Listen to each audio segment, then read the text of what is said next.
Toujours sur le plateau en direct de Grand Test numérique 9e édition, plateau mis en forme par l'agence Grand Angle. Je suis avec Catherine Barba. Bonjour, bonsoir. À cette heure-ci, on est un peu entre les deux. Vous êtes conférencière, entrepreneuse et investisseuse. Pour simplifier votre parcours déjà jalonné de beaucoup d'expériences à travers le monde. Vous avez aussi écrit plusieurs ouvrages de référence sur l'avenir du commerce. Et puis, vous êtes une Golden Woman, puisque vous êtes une femme en or distinguée en 2011. Et puis, vous avez remporté des prix en 2015 et 2016 qui distingue les 50 femmes les plus dynamiques de l'écosystème digital en Europe. Et puis ceux qui regardent la télévision, à l'époque, on appelait ça, quand j'étais petit, la petite chaîne qui monte. Mais alors maintenant, c'est plus la petite chaîne puisqu'elle est capable de racheter la première radio de France. Donc ça a un peu changé. Vous êtes sur M6, membre du jury d'une émission qui s'appelle « Qui veut être mon associé ?» Donc voilà, les plateaux télé, ça vous parle. Merci Catherine de nous accorder un petit peu de temps. Le sujet de votre conférence, c'était sur la transformation numérique et les dernières tendances majeures en e-commerce. Mais vous me dites qu'on peut parler de tout ce qui transforme le monde, on va dire, en général. D'abord, un petit mot quand même sur le e-commerce. J'allais dire bêtement, les journalistes ont toujours cette opposition commerce traditionnel et e-commerce. Ça, c'est vraiment... On le fait encore, ça, en 2021 ? Oui. Vous croyez qu'encore qu'on l'oppose ? Ça existe encore, oui. C'est vrai. Oui. En fait, c'est marrant parce que dans l'esprit des clients, il n'y a plus de distinction. Oui. Si je vais chez Decathlon, j'achète en ligne ou en magasin, c'est la même chose pour moi. Oui. Après, c'est sûr que la distinction, elle est plus dans les coulisses de l'entreprise. Alors, comment on s'y prépare ? On a du mal encore. Oui. Comment on s'y prépare pour être... Dites-moi, quels sont les... La meilleure chose, c'est pas tellement des enjeux techniques, en réalité, c'est organisationnel. C'est comment j'arrive à donner à mes équipes terrain, enfin mes équipes magasins, la culture digitale, comment je leur donne accès à cette culture qui est moins la leur, et à l'inverse, comment je fais entrer toutes les équipes du digital, les gens qui s'occupent du site, des réseaux sociaux, comment je leur fais comprendre en réalité le quotidien des gens du magasin. L'enjeu, c'est d'arriver à aller vers la culture qui n'est pas la sienne, autour de ses clients et dans le respect de ses valeurs. Bon, c'est plus facile à dire qu'à faire, hein. Parce qu'en réalité, surtout avec l'accélération qu'on vient de vivre, là, à la faveur de la crise, enfin c'est 1000 feuilles de crise, hein, la crise sanitaire, la crise économique qui arrive, la crise autour du climat. Donc tout s'est hyper accéléré. Moi, j'étais étonnée quand même de voir qu'il y avait eu, je crois, pendant l'espace d'un an, pratiquement 18 000 sites e-commerce en plus, juste en un an. Et que tout le monde dit que ce qui avait mis des années à être réalisé, au fond, maintenant, ça a été fait en quelques mois. Une très forte accélération, c'est vrai. Donc, il y a eu une accélération, oui. Alors, j'entends je fais exprès de jouer un peu le rôle du candide, mais qu'est-ce que vous pouvez dire aux commerçants, sans les opposer aux autres, mais traditionnels, qui ont toujours eu leur boutique avec pignon sur rue, qui ont subi de plein fouet cet arrêt contraint et forcé, comme des millions de petits commerçants.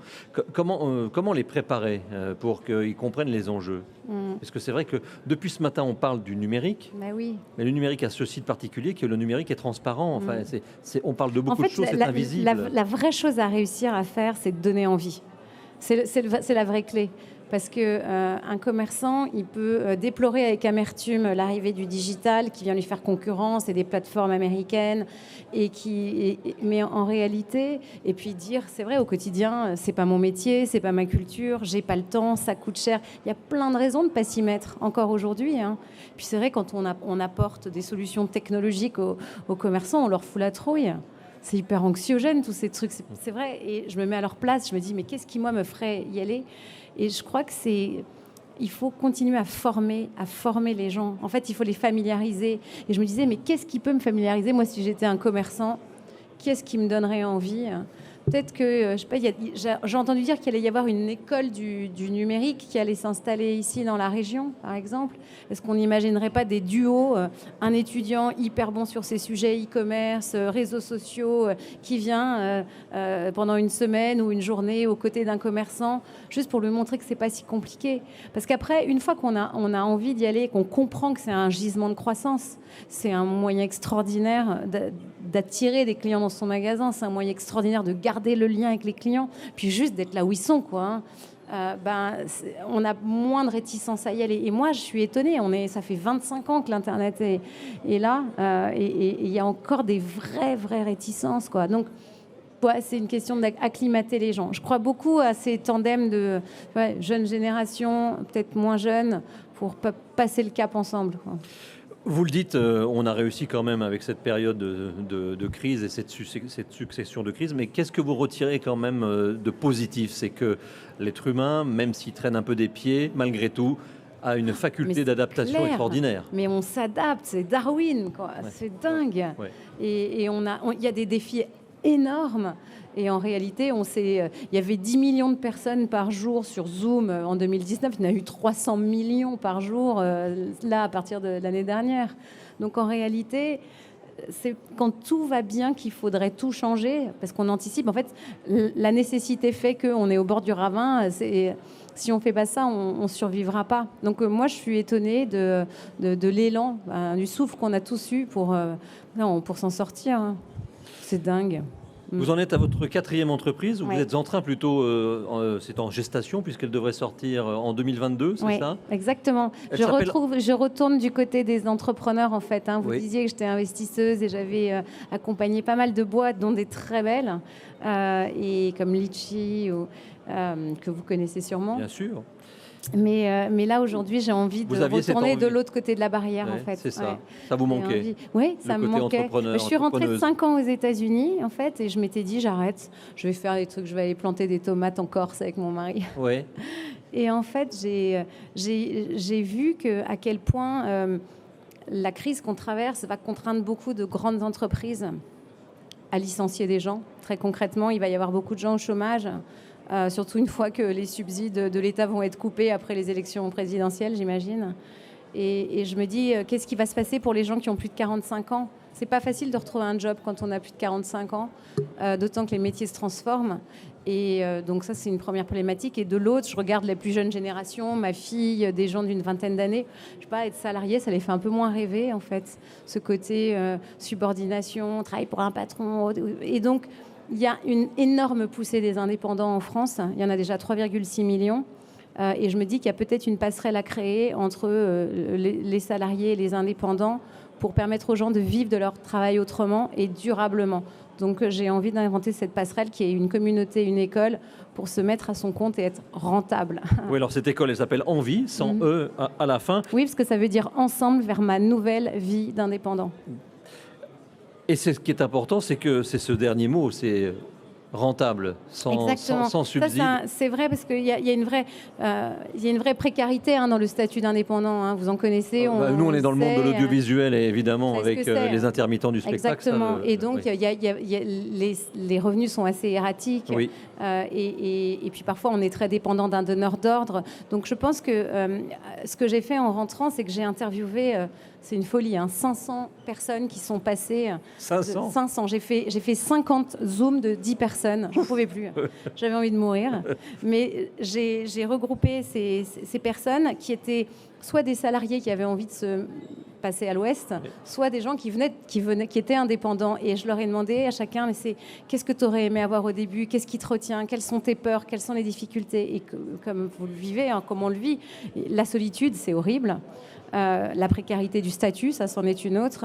Il y a le fait de devoir tout faire. Il faut que je sois super bon en vente. De toute façon, si on n'est pas bon en vente, ça ne marche pas. Oui, il y a la compta, le relationnel. Voilà, il y a ça, il y a bien maîtriser le digital, il y a avoir une vraie proposition de valeur distinctive. Oui. Enfin, il y a toute une checklist de trucs. Et moi, je me dis que en ayant compris les besoins, les attentes, les peurs, et en étant moi-même entrepreneur depuis longtemps, je crois que je peux apporter un parcours d'apprentissage et une façon de transmettre les choses qui permettent aux gens d'être rentables. Alors, c'est pour ça que je parle d'indépendant et pas d'entrepreneur, parce que c'est flippant, entrepreneur, on pense à la Startup Nation, on parle je vais lever des fonds, il y a de la tech. Non, tu peux faire quelque chose, tu as un talent, tu vas peut-être le transformer en action, et cette action en revenu durable. Donc c'est vraiment, je crée cette communauté, je suis en train de la préparer avec des gens que j'adore et bien entourée. Et ça va ressembler à quoi? Parce que quand on vous écoute et qu'on regarde votre parcours, ce ne sera pas une école avec 4 murs, un toit et un tableau, même s'il est informatisé. Ça va ressembler à quoi? C'est vraiment une communauté physique, ou ça va être plutôt immatériel et un peu éparpillé partout en France? Je sais pas, on a appris à penser l'impensable avec tout ce qu'on vient de vivre. Oui. Donc il faut bien se garder d'avoir des plans gravés dans le marbre. Je me dis... on n'est pas à l'abri d'un énième variant qui va venir nous empêcher d'exécuter nos plans. Mais je ne sais pas, dans un monde idéal, c'est hybride. Il y a une partie du partage qui se fera en ligne et une autre partie en digital. Donc envie, sans E à la fin, ensemble vers ma nouvelle vie d'indépendant. Voilà, ensemble vers ma nouvelle vie d'indépendant qui sortira en 2022. Un mot, vous êtes une femme aussi d'organisation d'événements. Un mot sur le fait, ici, vous savez, à Metz, Gênes, c'est septembre, toujours au début du mois de septembre. C'est le coup d'envoi un petit peu de l'année, on va dire, business. Ouais. Et ça fait particulièrement envie de se retrouver. Alors évidemment, il y a encore le port du masque, les gestes barrières. Pas d'ailleurs, hein, j'ai envie de dire. Oui. Mais ça fait du bien, vous avez ça fait quand même du bien. Moi, je suis ravie. De revenir à un monde, j'allais pas dire le monde d'avant, mais un monde presque normal. Ouais. On sort, on rencontre. On se souvient qu'il n'y a rien de meilleur que le lien, c'est ce qui nous définit en tant qu'être humain. Donc, retrouver des vrais gens avec des vrais visages et partager. Moi, je suis hyper reconnaissante à Frédéric et l'équipe d'être ici, parce que ça fait longtemps que j'en avais pas fait d'un événement. Et puis, je trouve que c'est admirablement organisé, c'est hyper sympa, j'apprends plein de choses. En plus, on avait quand même un des cofondateurs de Shazam avec nous, ce qui est assez dingo. Dingue, je ne sais pas si vous avez pu assister à son intervention. Non, il est venu sur notre plateau. Mais quelle humilité et quelle belle leçon, tu vois. Le belle gars rencontre, qui te dit il te parle de choses, finalement, tu te dis, ah bah oui, c'est évident, mais il faut le mettre en musique, quoi. Il dit, une belle équipe, c'est des gens qui ont de la volonté, qui ont une vraie vision, mais qui travaillent hard et have fun. Bah oui, et je suis très, très admirative de ce qu'il a fait. Une très belle rencontre, effectivement, je vous le confirme. Catherine Barba, vous étiez, alors vous l'êtes sans doute encore, investisseuse. Est-ce que vous avez jeté quelques coups d'œil sur des choses que vous avez vues? Je ne veux pas parce que sinon ça va m'empêcher de réussir en vie. Ah d'accord, donc là pour l'instant, le côté investissement. J'ai fait un dernier investissement là qui a été annoncé hier dans une société, enfin dans une jeune femme en fait. On investit dans des gens, pas dans des projets, qui s'appelle Chloé Hermary, qui a créé une école, qui s'appelle ADA Tech School, pour former au code, notamment les femmes, mais pas que, parce que c'est génial, il y a une vraie pénurie aujourd'hui de développeurs, de data scientists, data analysts. Et en fait, elle forme à ces métiers qui sont éminemment recherchés, et elle essaye de former autre chose que des profils stéréotypés. Et je trouve ça génial parce qu'en plus, elle a dans l'idée de non seulement les placer dans les entreprises comme salariés, mais aussi de les accompagner sur le chemin des indépendants. Donc, il y a plein de synergies avec mon projet. Très bien. Merci beaucoup. En tous les cas, vous étiez notre dernière. C'est très beau ici, vraiment. Moi, je dis beau plateau. On se croirait sur M6. Me dis donc, et c'est encore mieux. C'est encore mieux. Voilà. J'en parlerai à Régis derrière de Grand Angle. Il sera très content. C'est vraiment chouette. Merci beaucoup. Il se fait fort de toujours nous recevoir dans de très bonnes conditions. Merci Catherine Barba. Merci à vous. À bientôt. À tous. À bientôt.